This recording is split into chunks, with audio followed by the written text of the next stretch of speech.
बिहार के मुख्यमंत्री नीतीश कुमार ने शराबबंदी को लेकर प्रदेश में जो मुहिम चलाई है उसका जमीन पर अब असर दिखने लगा है। हम आपको ले चलते हैं बिहार में पूर्णिया के एक गांव में, जहां कल तक अवैध शराब का कारोबार होता था। अब महिलाओं ने गाय पालन शुरू करने का फैसला लिया है। अब लोग कह रहे हैं कि दारू नहीं, दूध बेचेंगे, बियर बार नहीं, मिल्क बार खोलेंगे। बिहार के पूर्णिया की एक बस्ती से ये रिपोर्ट देखिए।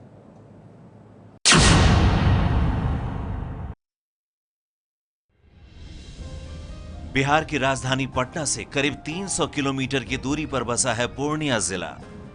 पूर्णिया के लाइन बस्ती की ललिता देवी की जिंदगी पूरी तरह बदल चुकी है।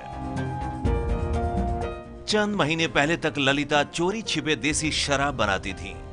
नीतीश सरकार की शराबबंदी के फैसले के बाद ललिता बेरोजगार हो गईं। इन्हें समझ में नहीं आ रहा था कि जिंदगी की नैया कैसे पार लगेगी। तभी एक दिन ख्याल आया कि क्यों न दूध का काम किया जाए। ललिता ने शराब की जगह दूध बेचने का फैसला लिया। 30 बरस से मैं शराब की बिजनेस करती थी, शराब बनाती थी, बेचती थी। शराब बेचकर ही अपने बच्चे को मैं पढ़ाती थी।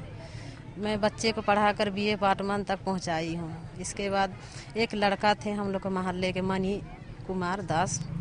उसने बोला कि शराब अब बंद कर दीजिए, शराब बेचने से अपने मोहल्ले के बदनामी होती है। घर में शराब वगैरह बनता था, वो सब मतलब गंदा काम है ना, हम लोग को बुरा लगता था। पढ़ाई में भी प्रॉब्लम सब होता था, मतलब बहुत सा प्रॉब्लम होता था। ठीक से पढ़ने में भी मन नहीं लगता था। आज सुबह से ही इस गांव में चहल पहल है, क्योंकि आज उनके दिन फिरने वाले हैं। घर में शराब की जगह दूध की धार बहने वाली है। ललिता के घर में गाय आने वाली है।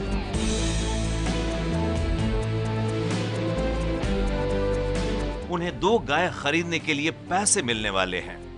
कल तक ये चूल्हा भट्टी कहलाता था, लेकिन अब ये फिर से चूल्हा हो जाएगा, क्योंकि इन हंडियों में अब दूध उबाले जाएंगे। शराब का कारोबार खत्म हो जाएगा और दूध का कारोबार चल निकलेगा। इस घर में इन दुकानों पर शराब बेचे जाते थे, लेकिन अब मिठाइयाँ बेची जाएंगी। अगर इनका बिजनेस निकल पड़ा तो इन्हें इज्जत भी मिलेगी, शोहरत भी, और घर में पैसा भी।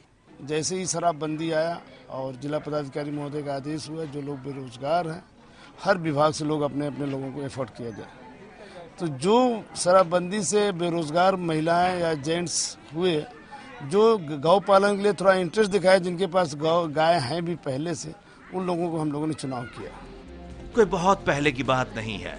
शराब के अवैध धंधे के दौरान ललिता के बेटे को पुलिस ने जेल में डाल दिया था। बच्चों को अपने घर का पता बताने पर भी शर्म आती थी। किसी दोस्त को बुलाना चाहते थे, बुला नहीं पाते थे। उसके बाद मतलब रोज शाम में आते थे आदमी से, तो पढ़ नहीं पाते थे हल्ला से। कहीं भी जाते थे तो पूछते थे कि माँ बाप क्या करते हैं, तो बता नहीं पाते थे। शर्मिंदगी से लगता था क्या कि ना, जैसे कि क्या बताएं हम कि पापा मम्मी क्या करते थे। ललिता देवी की तरह इस गांव में शराब की भट्टी चलाने वालों की तादाद बहुत बड़ी है। करीब 200 घर हैं।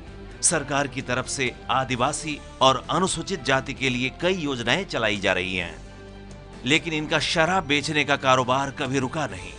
शराबबंदी के बाद अब इनकी जिंदगी में बदलाव की उम्मीद नजर आ रही है।